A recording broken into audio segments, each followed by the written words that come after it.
ang lihim na tagapaglinis. Ang operasyong nagpabago sa lahat, sabi nila, kaunti na lang ang natitirang oras sa buhay niya. Isang dalisay na estudyante sa high school ang umiyak, ngunit bigla siyang namutla, napahawa sa kanyang dibdib, at bumaksak sa sahig ng ospital ng walang malay. Ako, na nagdatrabaho bilang isang janitor, cleaning crew, sa ospital na iyon, ay agad na tinawagan ang attending physician. Nang makita ng doktor ang kalagayan ng bata, nagbago ang kulay ng kanyang mukha sa tindingan kaba at takot. Napakasama nito.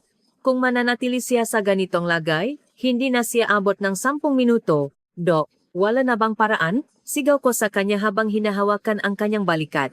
Ngunit ang mukha ng doktor ay lalong naging miserable. Hindi ko kaya. Ang surgical procedure na iyon ay masyadong mabigat at komplikado para sa akin. Narinig ko na noon na siya ay isang mahusay na doktor, ngunit ngayon, mukhang naduduwa siya sa harap ng isang napakahirap na operasyon. Kaya naman, hahayaan na lang ba natin siyang mamatay ng ganito? Dito ko na ginawa ang pinakamalaking desisyon sa buhay ko. Tiningnan ko ang doktor ng diretso at sinabi, kung ganon, ako ang mag-opera. Sapat na ang 10 minuto para sa akin. Hindi may tago ng doktor ang gulat sa masalitang hindi niya inaasahang maririnig mula sa isang tagapaglinis. At ang operasyong ito ang magiging simula ng isang kinabukasan na walang sinumang makakapag-isip. Ako si Sao, isang lalaking nasa huling bahagi ng aking edad na 30 at nagtatrabaho ako bilang janitor sa ospital na ito.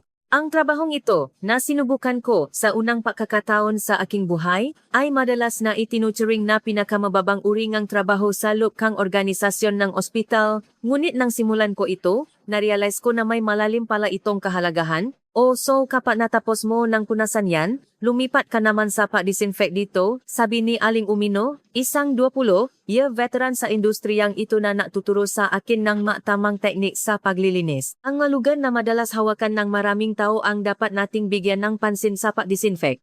Ganun pala yon. Salamat po, sagot ko habang seryosong nagtatrabaho. Habang humahanga ako sa kanyang napaliwanag, narinig namin ang boses ng isa pang kasamahang babae na naglilinis sa kabilang panig ng malawak na lobby ng ospital. Tapos na ako rito, kayo na muna ang bahala sa staff room, ha? Sige, walang problema, sagot ni Aling Umino. Habang pinakikinggan ko ang palitan ng boses ng senior ko, ipinagpatuloy ko ang aking gawain. Ang napakalawak na lobby ng ospital ay natatapos. Nang mabilis kapag ginagawa naming makakasama bilang isang koponan, mas mabilis at epektibo ang trabaho kapag ang isa ay nagwawalis at ang isa naman ay nagpupunas, kaysa sa gawin ito ng mag-isa. Sa tulong ng kooperasyon ng bawat miyembro, natatapos namin ang paglilinis sa mga mataong lugar sa loob ng maikling panahon. So, kapag napupunas ka, gawin mong pabilok ang galaw ng kamay mo. Opo, Aling Umino, sunod ko sa kanyang paalala habang maingat na nagpapatuloy sa pag-disinfect. Nang makita niya ang aking seryosong dedikasyon, labis siyang humanga sa akin. Alam mo, So, napakabilis mong matuto. Napakasipa mo pa at madaling turuan. Gusto ko na dito ka na lang magtrabaho kasama namin palagi, sabi niya habang nakangiti ng buong puso. Noong mga nakaraang araw lang, mukha kang walang lakas at parang liparing ng hangin sa sobrang tamlay. O siya, kapag natapos na ito, break time na. Kakain tayo ang masarap. Nang magsimula ang tanghalian, ang naday nito na nakakalat sa iba-ibang dakong hospital ay isa-isang natipon sa malawak na break room. So, ano ang ulam mo ngayon? Tanong ang isa. Yakiniku set po ang sa akin. Sa akin naman ay inihaw na isda at isang set ng mga napapanahong prutas. Napakasarap ng pagkain dito kaya ito ang inaabangan ko araw-araw, sabi ni Aling Umino habang tumatawa. Napakasarap sa pakiramdam kapag kumakain ng masasarap na pagkain.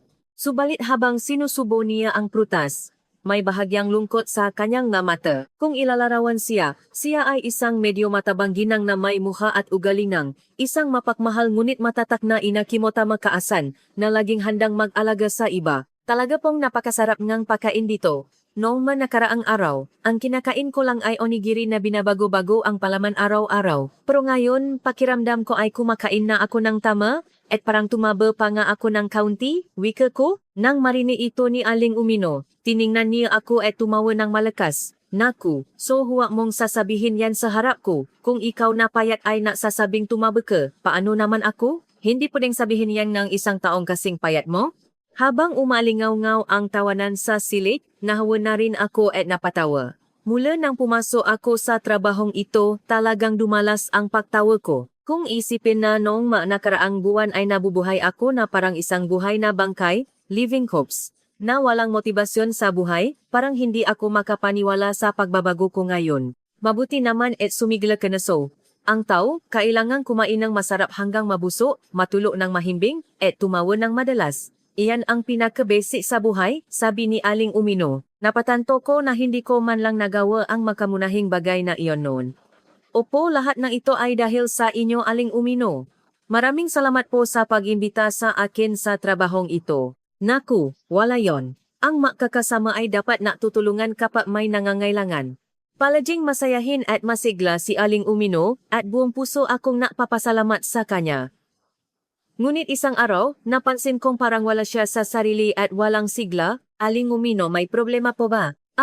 Napansin mo pala so, ang totoo ang apo kong babae ay may sakit at dinala siya rito sa ospital kahapon. Bata pa lang siya ay mahina na ang katawan, hindi siya pwedeng gumawa ng mabibigat na aktibidad, kaya pabalik-balik siya sa ospital. Noong nga nakaraang araw ay mukhang maayos na siya kaya nabawasan ang alala ko pero ngayon, hindi ko maiwasang mag-alala, buntong hininga niya ng malalim. Sakto namang sa assigned area mo siya naka-confine.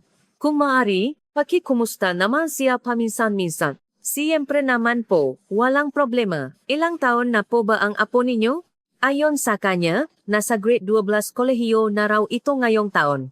Dahil sa kanyang pagkaka-confine sa panahon ng paghahanda para sa university entrance exams, labis itong nalulungkot dahil baka hindi siya makapasok sa kanyang pangarap na universidad. Sige po, bibisitahin ko siya mamaya. Nang pumunta ako sa silid kung saan siya naroon, nakita ko ang isang maliit na batang babae na may napakagandang ngiti, na hindi mo iisiping 18 taong gulang na. Magandang araw. Ako si So, kasamahan ng lola mo sa trabaho bilang tagapaglinis. Ikaw ba si Yui? Opo. Ang kasamahan ni Lola. Palagi kaniyang naikukwento sa akin. Ako nga pala si Yui Umino, ngiti niya sa akin. Nang tingnan ko ang kanyang kamay, may hawak siyang isang medyo malaking plastic bag na puno ng basura. Ano yan? Ito po ba? Inipon ko po ang nga basura rito sa loob ng kwarto. Naalala ko kasi na laging nagrereklamo si Lola na sumasakit ang kirot sa likod niya dahil sa pagpupulot ng basura. Nakakaabala po ba ako? Naka-confine siya sa isang kwartong may 4 na kama at mukhang kusa niyang pinasama-sama ang basura para sa amin. Para sa isang high school student sa kasalukuyang panahon, napakabait at maalalahanin niya na labis kong ikinamangha sa aking puso. Wow! Maraming salamat! Malaking tulong ito. Pero may sakit ka at narito ka para magpahinga? Kaya huwag mo nang pilitin ang sarili mo, ha? Hindi naman po ito mahirap, masaya ako kung makakatulong ako kahit kaunti. At saka, wala naman akong ginagawa rito kaya nababato ako. Totoo nga na kapag naka-confine ay walang ibang magawa kundi ang mag-abang. Akala ko ba ay nag-aral ka para sa entrance exam? Sinabi siguro ni Lola no? Hay, kailangan ko ngang maaral? Pero kahit anong sagot ko sa mga exam reviewer na ito, kapag nag-iisa lang ako, hindi ko talaga makuha ang nga tamang sagot? Ganun ba? Pwede ko bang makita ang reviewer mo? Opo, sige po. Nang tingnan ko ang nilalaman ng kanyang libro, narealize ko na ang nga tanong ay nasa antas na kaya ko namang sagutan ng madali. Ang nga ito pala ay kaya kong ituro sa iyo. Kung matapos ko ng maaga ang paglilinis, gusto mo bang tulungan kita sa pag-aral? Nung bata pa ako, nagtrabaho ako bilang part-time tutor? Talaga po? Pwede po ba? Naman, kung gusto mo. Siyempre naman po. Maraming salamat po. Mula noon, naging madalas ang pausap namin ni Yui. Sa umaga ay sinasagutan niya ang pagsasanay, at pagkatapos ng trabaho ko ay tinatanong niya sa akin ang bahaging hindi niya naintindihan. Grabe, Kuya So, napakahusay mo talaga. Kahit anong itanong ko, nasasagutan mo agad ng walang kahirap-hirap. Siguro galing ka sa isang sikat na universidad, no? Hindi naman. Hindi kasi mayaman ang pamilya ko nun. Kaya kinailangan kong mag-aral ng mabuti para makatapos gamit ang scholarship. Ang pagiging tutor ko naman ay para lang kumita ng panggastos sa araw-araw. Ganun pala. Sabi nga pala ni Lola nung isang araw, napakagaling mo raw dahil isang turo lang sa iyo ay kabisado mo na agad ang lahat ng paraan ng paglilinis. Hindi naman ganon. Pero masaya ako malaman na pinupuri niya ako. Sa mga panahong iyon, ramdam ko na mas madalas na akong ngumiti, biglang may isang lalaking pumasok sa kwarto. Teka, ikaw ba si Su? Saiki. Ang lalaking nasa harap ko ay si Saiki, ang matalik kong kaibigan noong high school. Isa na siyang doktor sa ospital na ito at siya rin ang attending physician ni Yui. Alam ko na mula kay Yui kung sino ang doktor niya, kaya hindi na ako nagulat na si Saiki ito. Oh? Makakilala po kayo, Dok Saiki at Kuya So? Gulat na tanong ni Yui. Tumingin sa akin si Saiki at tumawa ng may pang-asar. Oh, Yui, ang taong ito at ako ay may mahabang pinagsamahan mula pa noong high school. Mas matalino siya sa akin at palaging top student noon. Wow, sabi ko na nga ba matalino si Kuya So, kung siya ang nagtuturo sa akin, siguradong makakapasok ako sa magandang universidad. Sabi ni Yui na tila labis na nasisiyahan sa papuri ni Saiki. Inisip ko na baka may check-up si Yui kaya na paalam muna akong umalis. Ngunit pakaraan ng ilang sandali, sinundan ako ni Saiki sa labas. So matagal na tayong hindi nagita. Nagulat ako nang makita kita rito. Ganun ba? Oh, Saiki, nagtatrabaho ako rito bilang janitor. Narinig ko nga at nagulat ako. Naisip ko kung bakit ka napunta sa ganitong trabaho, pero sa tingin ko, mukhang nakabuti ito sa iyo. Masaya ako makita na mayos na ang hitsura mo ngayon. Bakit? Ganon ba kasing sama ang hitsura ko noon? Oh naman, mukha kang zombie na nakikita sa mga pelikula? Napakamot lang ang mukha mo at naisip ko pa nga kung buhay ka pa ba talaga? Ganon pala ang tingin niyo sa akin. Sabagay, hindi nga katakataka na tawagin akong zombie noon. Lahat ng gawin ko ay pumapapa at tuluyan akong nailayo sa mataw sa paligid ko. Pero so, basta okay ka na ngayon, sapat na yon. Kung may kailangan ka, sabihin mo lang sa akin, ha? Salamat, Saiki. Pasensya na kung naalala ka. Naku, ako nga dapat ang magpasalamat sa iyo. Si Yui bago kaniya makilala, ay napakatamlay at walang sigla. Pero ngayon, nakakapagtaka na nakikita ko siyang tumatawa ng ganyan. Si Yui? Ang kilala ko sa kanya ay isang masayahin at masiglang bata. Bagamat maliit ang katawan at medyo maputla, napakabait niya sa ibang tao. Ang batang iyon, ang toto may sakit siya sa puso, heart disease, at ngayon ay papunta na sa heart failure. Dahil mabagal ang paglala nito, hindi halata sa panlabas na hitsura, ngunit maaring 6 na buwan na lang ang natitira sa buhay niya. Nagulat ako sa narinig ko. Alam kong nasa cardiovascular department siya kaya hinala ko nang may sakit siya sa puso, ngunit hindi ko akalaing gano'n na ito kalubha. Noong isang araw, ipinaliwanag ko na sa mga magulang niya ang kalagayan niya at nirekomenda ko ang operasyon, ngunit mababa ang success rate ng operasyon at kung gagawin ito ngayon, maring mapilitan siyang talikuran ang pag-aral sa kolehiyo. Kaya naman nag-aalinlangan silang lahat. Ayaw ni Yui na magpa-opera. Bakit? Kahit pamaantalan ng 1 taon ang paaral niya dahil sa operasyon, maliit na bagay lang yon kumpara sa mahabang buhay na naghihintay sa kanya. Pwede naman niyang bawiin yon sa hinaharap. Ano ang dahilan niya? Iyan ang hindi ko alam. Kahit tanungin ko siya, ayaw niyang magsalita, kaya naman, so, naisip ko na baka sa iyo. Sasabihin niya ang tunay na dahilan kung bakit ayaw niyang magpa-opera. Pwede mo ba akong tulungan? Maari ko siyang tanungin ngunit ilang linggo ko pa lang siyang nakikilala. Tama bang makialam ako sa ganoong kalalim na usapin? Hindi, buhay niya ang nakataya rito, wala ng oras para mag-atubili. Kinabukasan, nang pumunta ako sa silid ni Yui para maglinis, naghihintay marian siya hawa ang nga basura tulad ng dati. Ngunit nang tingnan ko siya, mas mapula ang kanyang mukha ngayon. Yui, mukhang masama ang pakiramdam mo ngayon. Kung hindi mo kaya, huwag mong pilitin ang sarili mo, magpahinga ka lang. Kukunin ko na sana ang basura sa kanya, ngunit iniwas niya ang kanyang kamay. Nagulat siya, pagkatapos ay malungkot na tumingin sa akin at bumulong ng mahina, kasi, ito lang ang kaya kong gawin. Ano? Bata pa lang ako, sakitin na ako at walang magawang tama? Palagi na lang akong nagiging pabigat kina mama at kay lola. Ang totoo nga, hindi naman dapat nagtatrabaho si lola ngayon, pero para may pambayad sa operasyon ko, kahit sumasakit ang likod niya ay nagtitiis siyang maglinis dito sa ospital. Sa paralan naman, hindi ako makasali sa paglilinis, sa sports, o sa mga activities. Palaging sinasabi ng mga kaklase ko na madaya ako dahil exempted ako sa lahat. Alam kong sakitin siya bata pa lang, at malamang ay palagi niyang dinadala ang bigat ng kaloban dahil hindi niya magawa ang nga bagay na nagagawa ang normal na tao. Kaya naman. Narecover ko na kung mababarin lang ang sansa na mabuhay ako pagkatapos ng operasyon. Parang ayaw ko na. Ayaw ko nang maging pabigat sa kanila. Ang pusong ito na walang silbi, kahit huminto ito ngayon, tanggap ko na, isang biglaang pag-amin na mula sa kanyang puso. Kung ang pamilya niya o ang attending physician ang nakarinig nito, tiyak na sasabihin nilang hindi totoo yun, at pipilitin siyang magpa-opera. Ngunit para sa akin, naramdaman kong wala akong karapatang magsabi ng ganon.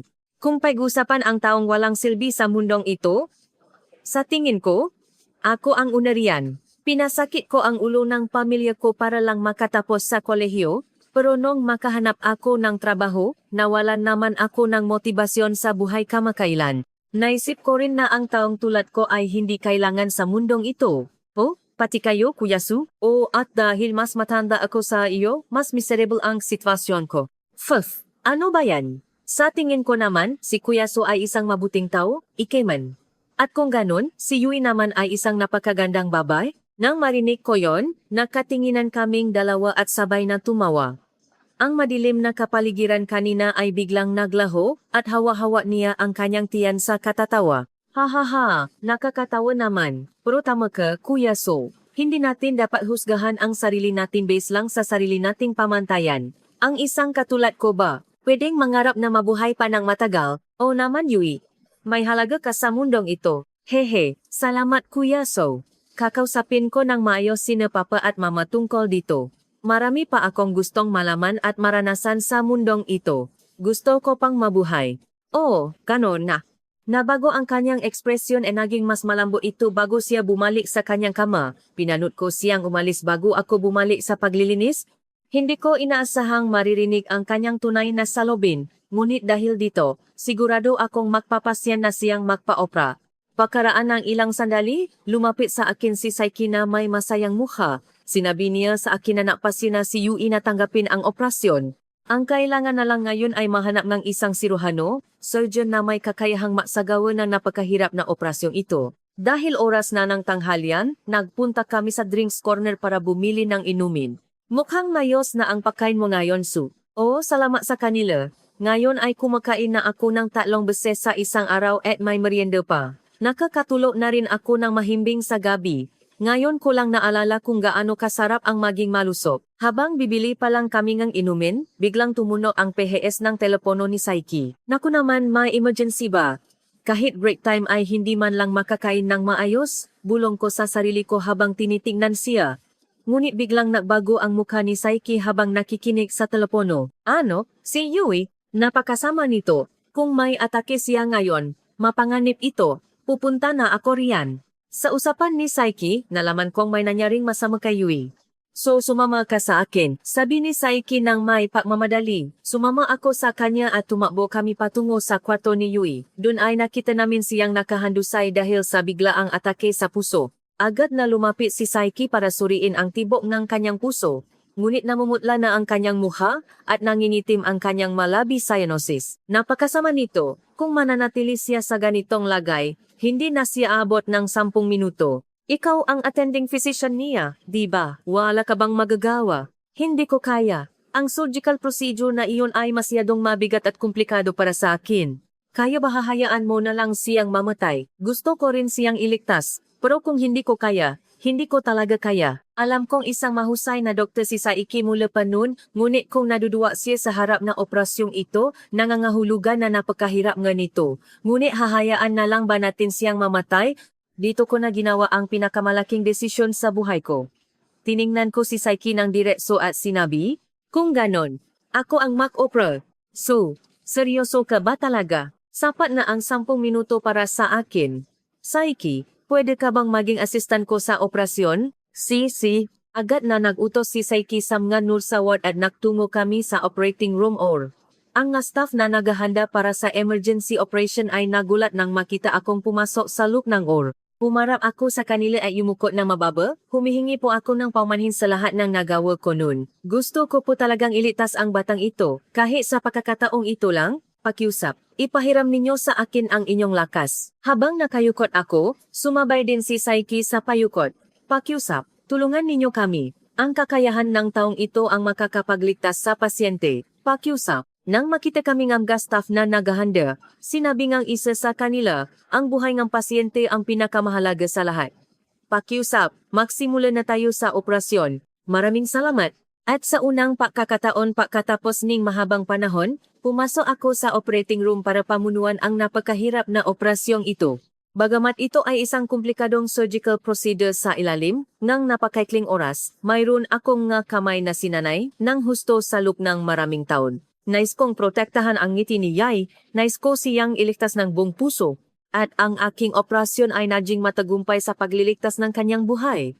Pagkatapos ang operasyon, naging matatag ang kanyang kalagayan, matapos ang ilang araw na obserbasyon sa Intensive Care Unit, ICU, ligtas siyang naibalik sa kanyang regular na kwarto. Sa ngayon, natutulog pa rin siya dahil sa epekto nga gamot, ngunit magigising din siya sa lalong madaling panahon. Nang marinig ni Aling Umino na bumasa ang kanyang apo, agad siyang tumakbo rito at umiyak sa labis na pasasalamat nang malaman niyang ligtas na ito. Nang malaman niya mula kay Sai Kinako ang nangguna sa operasyon, labis siyang nagulat. So, ikaw pala ang nagligtas sa kanya.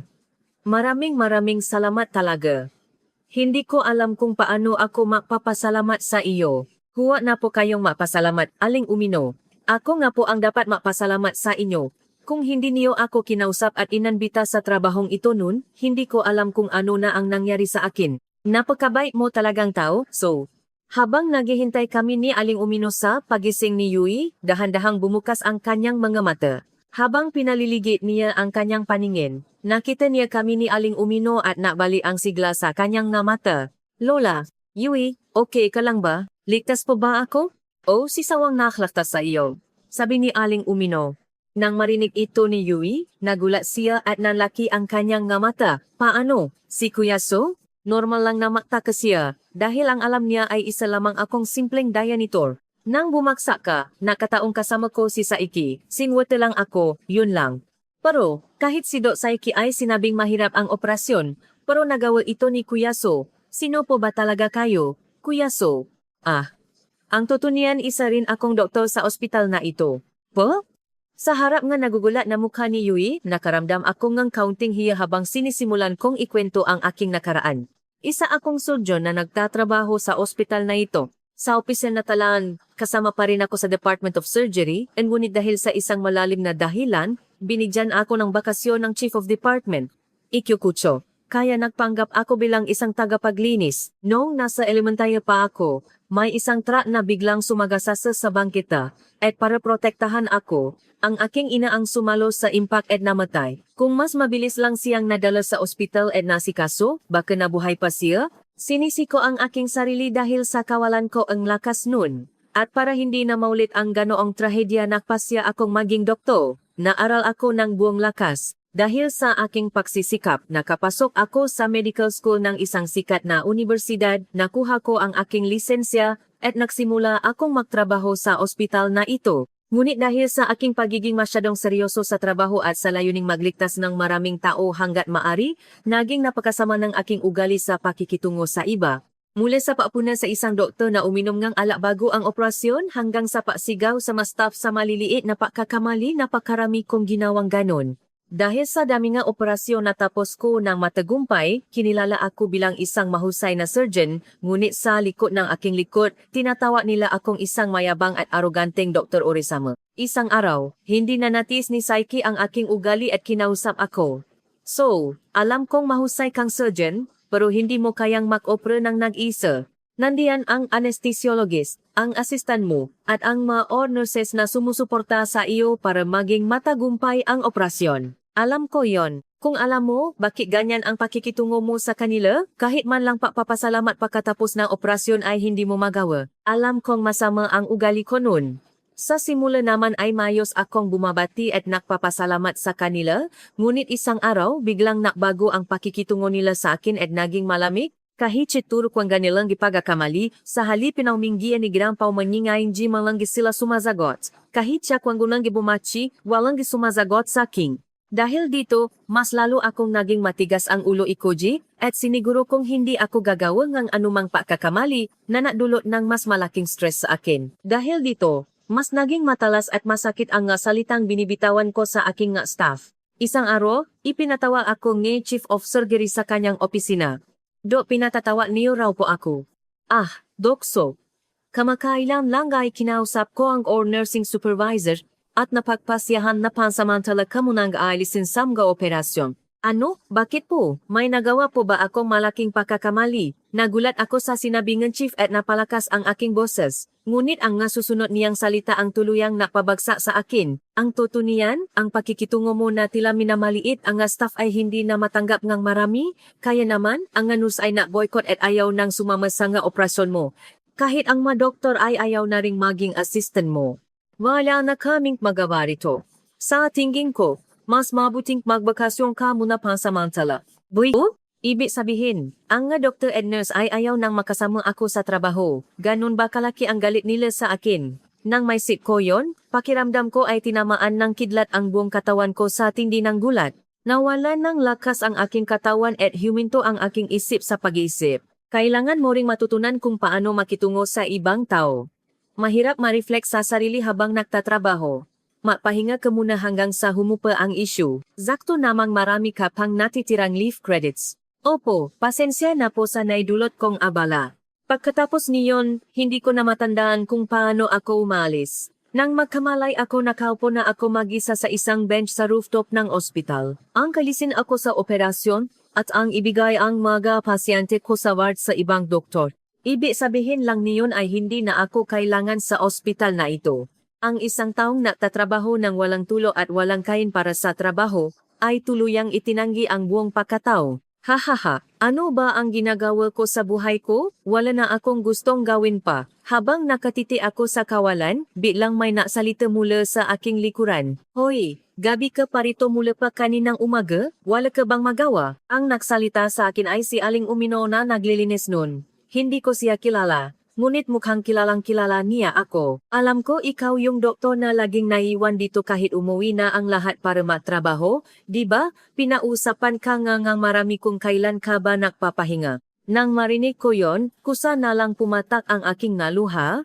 May nakakakita pala sa mapagsisikap ko. Nanatili si Aling Umino sa tabi ko hanggang sa tumigil ako sa pag-iyak. At doon niya ibinigay sa akin ang isang panukala. Kung wala kang ginagawa, gusto mo bang tumulong sa trabaho ko? Isang subcontracted cleaning company ang hawak ko? At kung okay lang sa iyo ang mababang sahod, pwede kitang tanggapin simula bukas. Kailangan mo ring makalanghap ng hangin sa labas. Dahil sa paanyaya ni Aling Umino, tumango na lang ako. Sa totoo lang, kahit ano ay tatanggapin ko na nun. Gusto ko lang mapunta sa isang lugar na kailangan ako at igalaw ang aking katawan, yun lang. Ngunit nang simulan ko ang paglilinis sa ospital, may mga bagay akong na-realize. Una, kapasuot ko ang uniforme ng janitor, walang sinumang nakakapansin sa akin. Doon ko nakita kung gaano kawalan ng pansin sa paligid ang mga doktor at nurse habang nagtatrabaho ng namamadali dahil sa kawalan ng oras. So, kung ganyang kapayat ka, paano ka magkakaroon ng lakas? Kainin mo ito. Oo, bago pa man ako makasagot, nadaragdagan ng ulam sa aking plato. Ang pakikipausap sa mga matatandang diyanito na iyon ay napakasaya. Mula na mamatay ang aking ina, hindi ko na naranasang makipausap sa mga matatandang babay at ang kawalan ng pagkukunwari sa kanilang mga salita ay napakaginhawa sa aking puso. Lahat sila ay mapamalasakit at mababay. Sa tulong ng malasakit ni Aling Umino at ni iba pang mga kasamahan, dahan-dahan akong nabago at gumaling ang aking kaluban. Ang taong nahihirapan sa pakikipag-ugnayan sa kapwa nun ay tila isang malaking kasinungalingan ngayon. Nakakapabati, nakakapapasalamat, at nakakapausap na ako ng normal sa kanila. Siguro nga mas bagay sa akin ang maging janitor. Kung mari lang gusto ko narito na lang magtrabaho palad, sabi ko. Ngunit biglang narinig ang boses ni Saiki mula sa aking likuran. Naku, huwag naman ganyan. Sa likod ni Saiki, nakatayo ang tatlong nurses na hindi ko alam kung bakit naroon sila. Mula nang huminto ka sa pag-opera, mukhang nahihirapan ang lahat doon. O sabihin niyo na sa kanya ang totoong nararamdaman niyo, sabi ni Saiki sa mga nurse. Dokso, humihingi po kami ng paumanhin. Sobra po ang nagawa namin noon. Ikinahihiya po namin na binaliwalan namin ang nga sarili naming pakukulang at ginawa namin ang bagay na iyon sa inyo. Dok, patawad po talaga. Pwede po ba kayong bumalik sa amin? Sabing nga tatlong nurse habang sabay-sabay na yumuyukot sa akin. Sila ang mga nurses na laging kasama ko sa aking mga operasyon noon. Ngayon ko lang narealize kung gaano kasama ang naging ugali ko sa kanila noon. Ako ang may kasalanan sa lahat.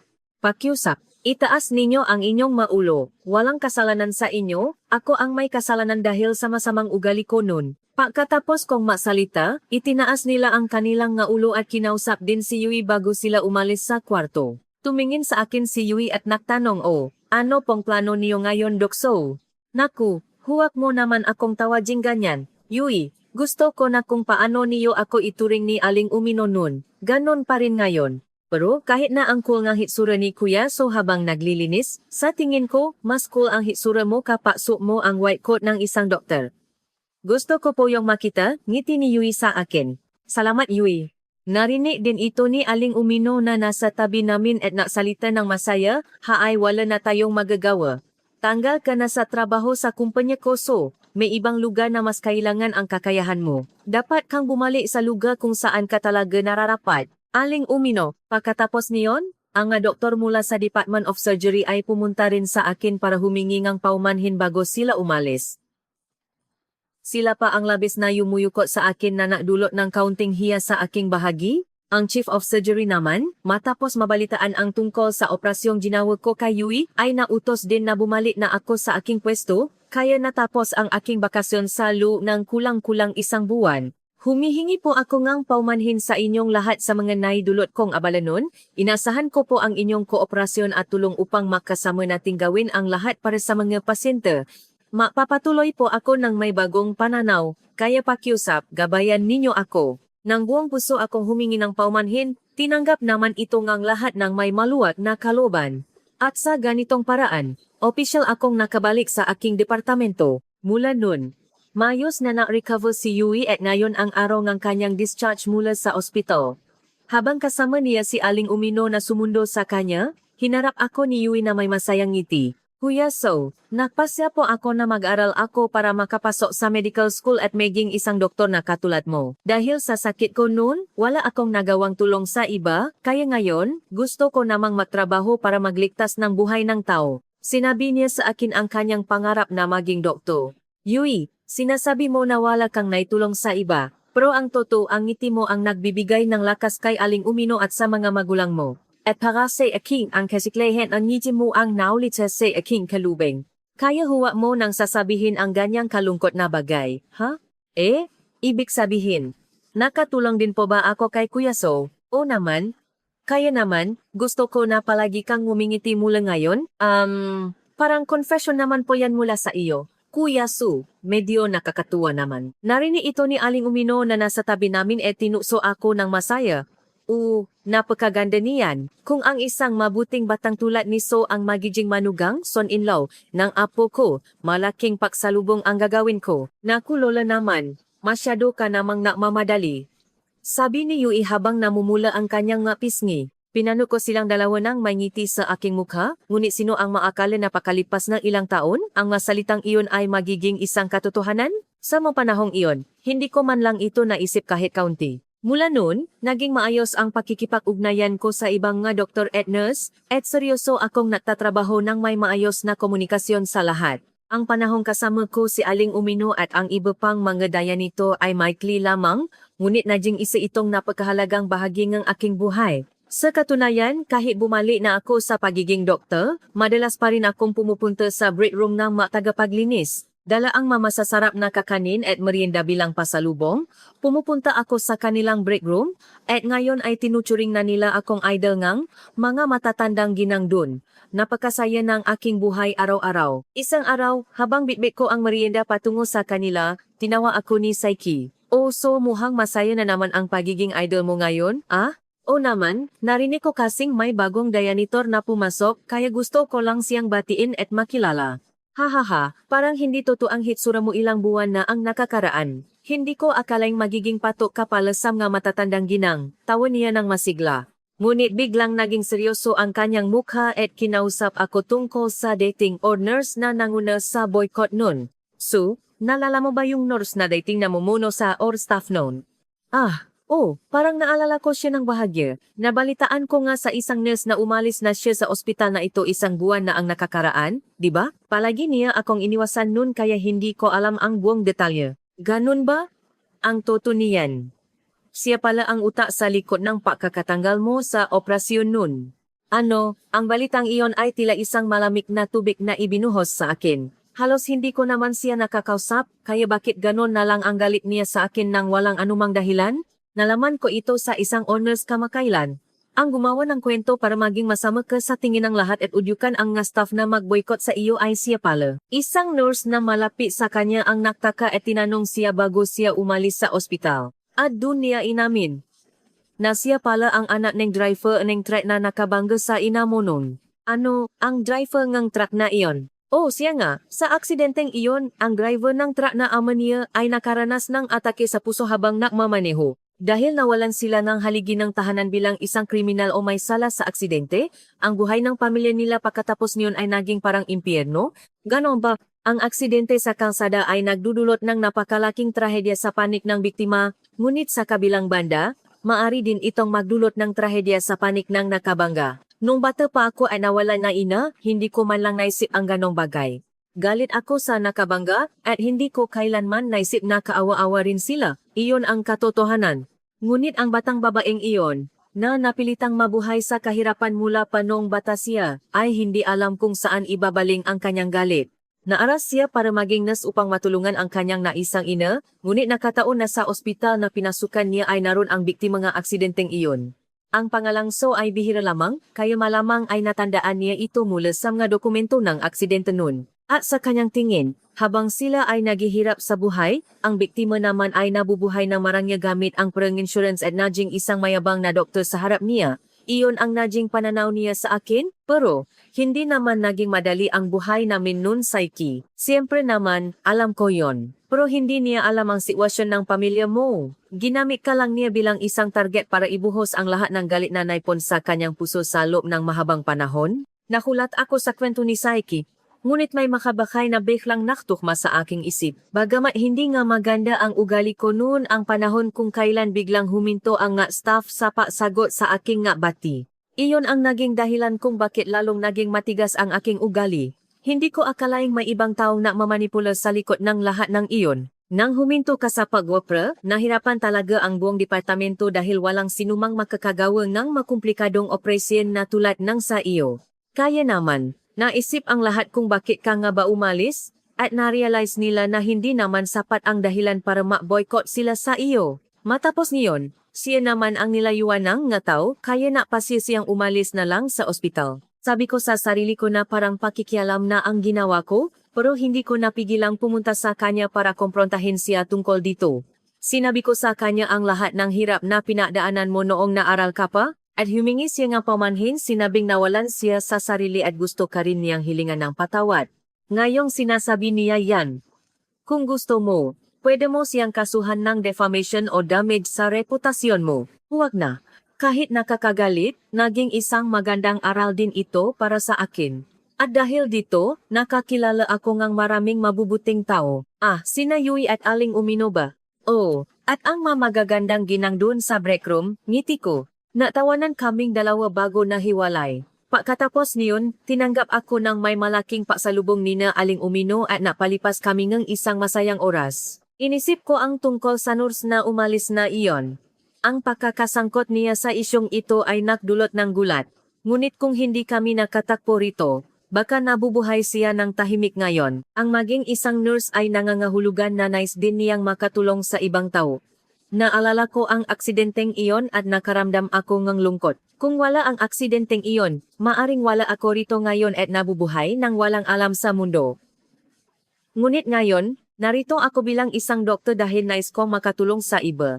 Katulad din ni Yui, na nais maging doktor para makatulong sa iba matapos siyang maging pabigat dahil sa sakit niya.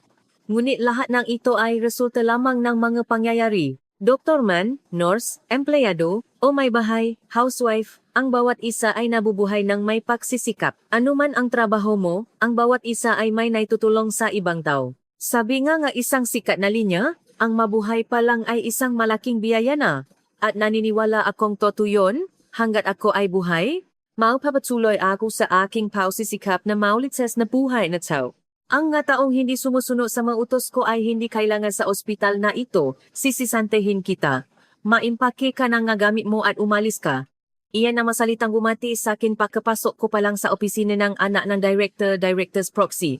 Wala ako masabi sa kanya habang nakaupo siya sa upuan ng director bilang kinatawan nito. Marami akong gustong sabihin sa mga paraan ng pamamahala niya na salungat sa aking medical policy, ngunit ang sisisantehin ako ng biglaan ng walang malalim na dahilan ay masyadong arogante. Kung sumunod ka lang sana sa mautos ko, hindi ka sana sisisantehin ngayon. Ibig sabihin lang niyon ay isa kang taong walang silbi na hindi nakakaintindi ng ganong bagay. Hahaha, napakaginhawa sa pakiramdam na hindi ko na makikita ang mukha mo simula bukas. Nang marinig ko ang salitang iyon, nakaroon akong lakas ang loob na gawin ang planong matagal ko nang iniisip.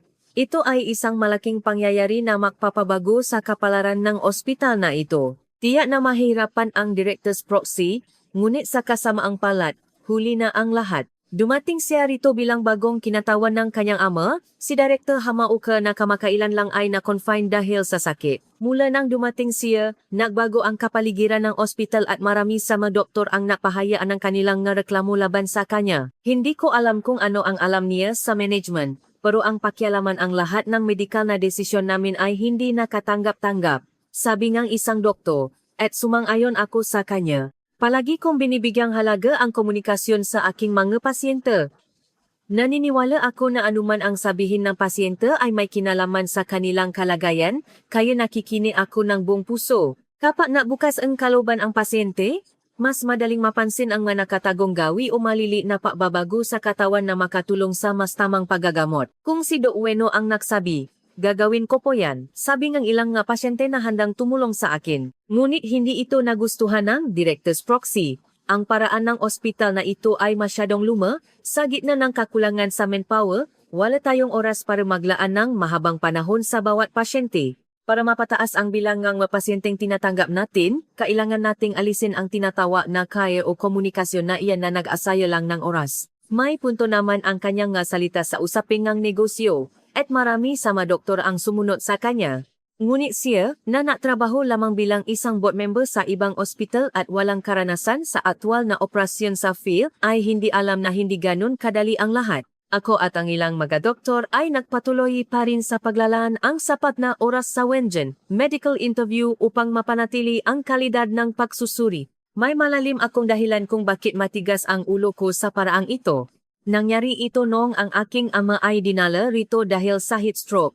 Karaniwang sintomas ng heat stroke kaya matapos lagyan ng IV fluid at magpahinga ay mabilis siyang nag-recover. Pasensya ka na, Shinji, naging abala ka pa sa akin kahit marami kang ginagawa, sabi ng aking ama habang bumabangon sa kama ng medyo pagiwang-guwang, kaya inalalayan ko ang kanyang balikat. Okay ka lang ba? Mapahinga ka muna ng kaunti rito. Hindi, okay na ako, salamat. Biglang pumasok ang director sa kwarto. Hindi naman oras ng rounds kay Shin kaya nakakataka na pumunta siya rito sa ward. Sa gitna ng aking pagtataka, ngumiti ang director at nagsalita. Nabalitaan ko na narito ang ama mo, Shinji, kaya pumunta ako para bumati. Kumusta po ang pakiramdam ninyo? Ah, salamat po sa inyo, mayos na po ang pakiramdam ko. Ganun ba? Mabuti naman kung ganun, meeting director. Napakabait niyang tao para pumunta rito ng kusa. Tay, may edad ka na kaya maingat ka ha? Okay lang maasikaso sa garden pero siguraduhin mong uminom ng sapat na tubig at maingat sa init, sabi ko sa aking ama. O naman, Shinji, akala ko nga ay sapat na ang ginagawa ko pero buntong hininga ng aking ama, ngunit ang nga salitang iyon ay napabago sa mukhang ng direktor. O, uminom po ba kayo ng sapat na tubig at gumagawa ng ngahabang laban sa init? Ah, opo, sagot ng aking ama na medyo naguluhan. Ang direktor ay nagpatuloy sa pagtatanong ng may ngiti sa mukha. Ang dami ngang tubig na inilalabas, ang oras ng pag-alis sa bahay, ang posisyon habang nagtatrabaho, ang oras ng pahinga. Dahan-dahan niyang tinanong ang bawat detalye na parang isang normal na pakikipagkwentuhan tungkol sa hobby ng aking ama. Dahil dito, sumagot ang aking ama ng walang pag-alinlangan, at doon lumabas ang buong detalye bago siya bumaksak. Kung maaari po, pakiusap, sumailalim ka Diyosa, isang blood test, pagsusuri sa dugo. Nang marinig ito ngang aking ama at ako, hindi kami makapaniwala. Bagamat tumanggi ang aking ama sa simula, pinilit ko siyang sumunod para sa kanyang kaligtasan. At ang resulta ng blood test, ang dahilan ng kanyang pagbaksak ay hindi lamang simpleng heat stroke. Mapalat kami dahil hindi ito malubha at nagamot agad sa pamamagitan ng maikling gamutan at pagbabago sa diet dahil nalaman namin ang sakit niya sa maagang yukto, early detection. Mula sa pangyayaring iyon, nakaroon ako ng napakalaking tiwala sa direkta. Kaya naman, nang mabalitaan kong bumaksak siya dahil sa sakit sa puso, labis akong naalala. Bagamat litas na siya sa panganib, kailangan niya ng absolute rest pansamantala. Nang dumating ang kanyang anak bilang kinatawan, nagkaroon ng pagkakahati-hati factions. Sa loob ng ospital, tinawag kaming mga sumusunod sa dating director bilang old director faction. Labis akong nagalit dahil walang kinalaman ang ganoong politika sa mga pasyente. Ang pasyente ang pinakamahalaga sa lahat. Ang faksyon naman ng Directors Proxy ay palaging nagmamadaling matapos ang shift para pumunta sa mga inuman at kung minsan ay pinatatawag pa ang mga nurse para maasikaso sa kanila sa labas ang trabaho. Bagamat wala akong karapatang makialam sa kanilang pribadong buhay, ang pakikitungo sa amin ay malinaw na nagbago. Dahil sa kanilang paalis ng maaga, ang trabaho nila ay ipinapasa sa amin. Ginamit nila ang aming sense of responsibility, ngunit para sa mga pasyente, wala kaming magawa kundi ang magpatuloy sa trabaho. Isang araw, dumating ang isang insidente kung saan sila ay nalate sa trabaho dahil sa sobrang pag-inom kagabi. Kasama ang Directors Proxy, marami sa mga doktor ang nalate kaya nakaroon ng kakulangan sa mga doktor sa ward. Nang makita ko silang pumasok ng may kampanteng muha, dahil sa tindi ang pagod sa trabaho, kinausap ko sila ng matalim. Ano ba ang iniisip ninyo? Buhay ng tao ang hawak natin sa trabahong ito. Ngunit ang sagot nila ay hindi ko inaasahan. May pahintulot kami mula sa Directors Proxy. Wala kang kinalaman dito. Anong walang kinalaman? Ang bigat ng trabaho niyo ay napupunta sa aming mapumasok ng maayos. Agad akong humingi ng appointment sa Directors Proxy. Hindi ko mapapayagang mangyari ang ganitong kawalan ng katarungan. Nang hapon ding iyon, kinausap ko siya sa kanyang opisina, ngunit hindi niya ako pinakinggan kahit kaunti. Gawin mo lang ang nga sinasabi ko. Wala kang alam sa business management. Isang simpleng piraso pound ka lang kaya huwag mo akong pangaralan. Ano man ang aking sabihin, palagi niyang binabanggit ang negosyo, para at pamamahala. Dahil hindi kami nakasundo at wala ng oras, bumalik na ako sa field. Mula nun, lalong lumala ang pakikitungo sa akin, araw-araw binawasan ang aking sweldo at idinagdag ang mga gawaing pang-opisina zaho. Natila pinipilit akong magbitiw sa trabaho. Naktis ako at na-focus sa aking na pasyente habang naghihintay sa pagbabalik ng direktor. Dok, mukhang pagod ka nitong nga nakaraang araw. Tanong ng isang pasyente sa akin habang nagra-runs ako. Hindi ko akalaing ang pasyente pa ang mag-alala sa akin. Pasensya na po, medyo naging abala lang po ako kamakailan, ngiti ko sa kanya. Naku, maingat ka, Doc Bueno, kung ikaw ang bumaksa, paano na kami? Lahat kami ay babaksa din. O nga Doc, magpahinga ka naman kahit kaunti. Kung gusto mo, dito ka na lang humiga sa kama ko, biro ngang iba pang nga pasyente. Ang kanilang nga salita ay nagbigay ngang kaunting lakas sa akin. Kapag nakalabas na kayong lahat dito, higa ako sa mabakanting kama at matutulo ng mahaba. Kaya mapagaling kayo agad, ha?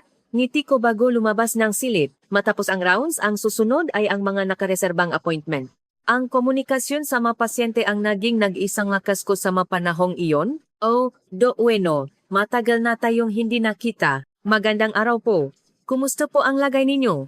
Ang dumating ngayon ay si Guillermo, ang chairman ng isang sikat na TV network.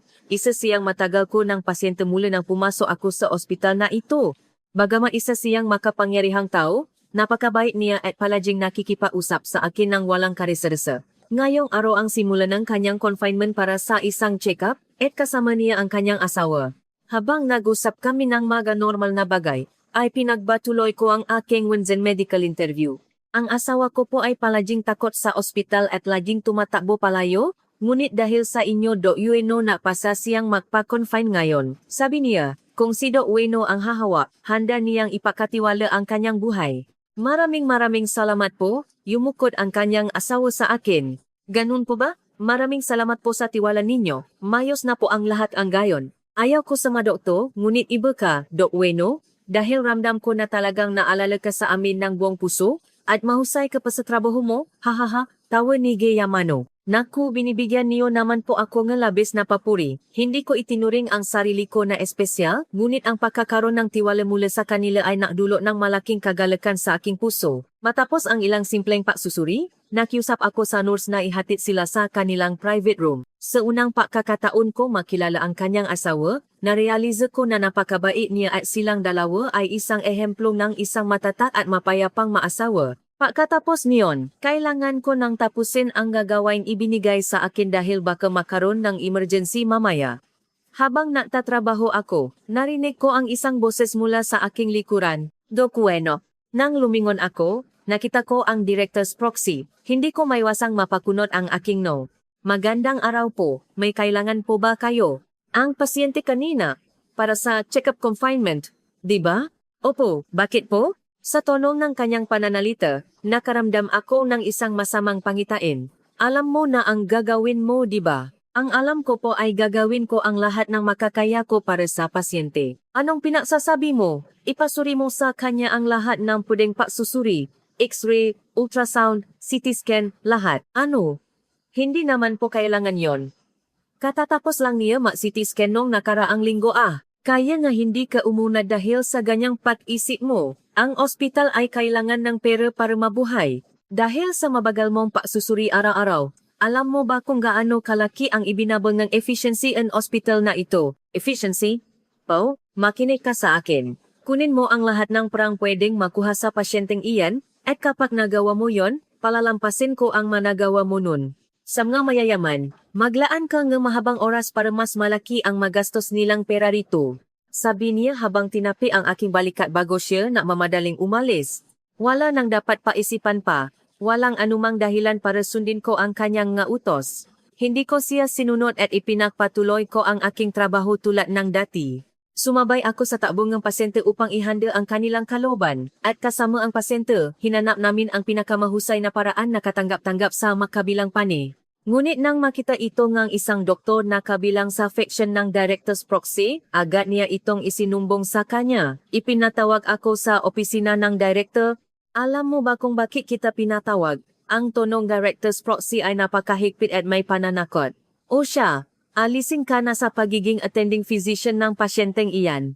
Ano, bakit po? Paano ko ipakakatiwala ang isang mahalagang pasyente sa isang taong hindi man lang makasunod sa simpleng utos ko? Napadala na ako ng bagong doktor para bumati sa kanya, kaya hindi ka na kailangan dito. Pati ang iba pang mapasente mo ay ililipat ko na rin sa ibang madoktor. Isang biglaan at unilateral na desisyon ang kanyang binitawan. Napakawalang katarungan naman nito. Walang katarungan, hindi mo pwedeng sabihin yan sa akin matapos ang lahat ng ginawa mo rito. Marami akong iniisip para sa ospital na ito, hindi katulad mo na gusto lang maging sikat sa mga pasyente. Palaging lumalapit sa iyo ang mga mahihirap dahil libre ang serbisyo mo, at ang magaganyang bagay na walang kita ay nakdudulot ng problema sa amin. Ikaw na walang silbing doktor. Ganun ba? Talaga palang galit na galit ka sa akin. Hinintay ko ang kanyang susunod na salita. Kaya naman, sisisantehin kita. Iyan ang magiging magandang ehemplo sa iba para matuto silang sumunod sa akin. Narinig mo ba? Sisisantehin kita. Umalis ka na ngayon din. Sisisantehin niyo po ako. Maglaho ka na sa harap ko. Pumunta ka sa probinsya at magtayo ng sarili mong klinika doon. Seryoso po ba kayo? Ang isang taong walang silbi na tulad mo ay hindi kailangan dito. Mabuti naman kung ganon. Matagal ko na itong inaantay. Maraming salamat po sa lahat. Sa wakas ay makakalis na ako sa ospital na ito. Sabi ko nang may maayos at kalmadong muka. Nalalong nagpagalit sa director's proxy dahil sa aking kawalan ng takot. Ano ang ganyang reaksyon mo? Matapos ang lahat ng problemang idinulo mo rito, hindi mo man lang magawang humingi ng paumanhin kahit kaunti. Sigaw niya ng galit na galit. Bagamat mas mataas ang posisyon niya, para sa akin na alis na, wala na itong halaga. Nang lumingon ako para lumabas na opisina, biglang bumukas ang pinto ng walang katok. Direktor, ang kalagayan ng pasyente ay biglang lumala. Ano? Ano ang ibig sabihin nito? Nakasulat po sa medical chart ang lahat. Sa ganitong sitwasyon, kailangan ng emergency surgery ngayon din. Sige, maghanda para sa emergency surgery, iyan ang magiging unang trabaho ng bagong attending physician natin. Utos ng director's proxy. Ngunit ang bagong doktor na itinalaga niya ay umiling, hindi ko po kaya. Ang operasyong iyon ay hindi ko kaya. Ano? Isa kang specialist di ba? Bakit hindi mo kaya? Kahit specialist po ako, hindi ibig sabihin na kaya ko ang lahat nagauri na operasyon sa larangang iyon. Sagot naga-doktor sa hindi naga-paninisi, naga-director's proxy. Ang kanyang desisyon bilang doktor ay tama, ngunit sa mga sandaling iyon, patuloy na tumatakbo ang oras at nanganganib ang buhay ng pasyente. Habang pinapanood ko ang kanilang peg-away, seryoso akong nagsalita, ako ang mag-opera. Sa sandaling iyon, tiningnan ako ng director's proxy ng may galit na mukha. Ang isang katulad mo ba ay kayang mag-opera sa ganyang sitwasyon? Ang isang doktor na alam lang ay ang makipagkuntuhan sa mga pasyente. Pakiusap po, Do Ueno, buhay ng pasyente ang nakataya rito. Sabi ng bagong doktor habang binaliwala niya ang nga salita ng director's proxy. Bagamat kabilang siya sa fiction nito, may puso pa rin siyang natitira bilang isang doktor. Sisisantihin ko na ang taong iyan, kayo ang bahala rito, sigaw ng director's proxy, ngunit binaliwala namin siya at tumakbo patungo sa pasyente. Ang vitals ng pasyente ay, huwag kayong gumawa ng anumang bagay nang walang pahintulot ko. Kapag pumapa kayo, alam niyo ang mangyayari. Narinig namin ang sigaw ng director's proxy mula sa likuran at ang bagong doktor ay nasalbuntong hininga ang inis. Alam ko ang nararamdaman niya. Kung ang pagsiga lang ay makakapalitas ng buhay ng tao, napakadali sana ng lahat. Ginamit ko ang bagong doktor bilang aking assistant at agad kaming nagsimula sa operasyon. Ang uri ng operasyong ito ay napakabihira at komplikado, na maging ang ibang ospital ay humihingi ng tulong sa amin para dito. Hindi ito kaya ng isang normal na doktor lamang. Sa papasok ko sa OR, ibinigay ko ang aking buong konsentrasyon sa pasyente. Palagi akong naisip ng isang hakbang bago ang lahat at nabibigay ng mga tamang utos. Madalas sabihin ng marami na nababago ang pagkatao ko sa loob ng OR, ngunit iyon naman talaga ang tunay kong pagkatao. Ang pakikipaunayan ko ng mabuti sa mga pasyente sa labas ay impluwensa lamang ng dating director. Kinuha ng dating director ang aking kakayahan at nais sana akong gawing susunod na director, ngunit tinanggihan ko ito. Kapag naging mataas ang posisyon mo, ang nga pasyente ay magiging mas mahiyain sa pakikipag-usap sa iyo. Mas gusto ko ang manatili sa field at mamuno sa mga operasyon upang magligtas nege mas maraming buhay. Nais ko lamang magligtas nege tao. Yon lang. Sige, ang susunod ay ang pagtahi suturing. Doc Ueno, napakahusay mo po. Salamat sa tulong ninyo sa napakahirap na operasyong ito. Maraming salamat sa lahat. Matapos ang operasyon, bumili ako ng inumin sa vending machine sa break area. Upang masubaybayan ang kalagayan niya pagkatapos ng operasyon, nanatili muna ako sa on-call room. Kinabukasan binisita ko ang kanyang silid upang suriin ang kanyang lagay. Kumusta po ang pakiramdam ninyo? O Do Ueno, maraming salamat sa iyo. Subalit pinigilan ko si Gay Yamano na bumangon mula sa kanyang kama. Mapahinga ka muna po tay. Ginamit mo ang buong lakas mo sa operasyon kaya may kirot pa yan. Manatili ka muna sa ganyang posisyon. May nararamdaman pa po ba kayong sakit? Hindi? Napakaginhawa na ang pakiramdam ko ngayon.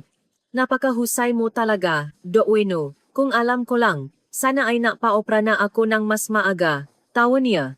Ayon sa kanyang asawa, takot siya sa mga doktor, ngunit anuman ang paraan, masaya akong natapos ng matagumpay ang operasyon. Dahil may lakas na siyang makipausap, nanatili muna ako para makipagwentuhan sa kanya ng bahagya. Sa gitna ng aming pag-usap, pumasok ang director's proxy at sinanyasan akong lumabas. Pasensya na po, mukhang tinatawag ako sa labas. Naku, ang isang mahusay na doktor ay palaging abala. Bumalik ka rito para makwentuhan pa tayo, ha? Sabi ni G. Yamano.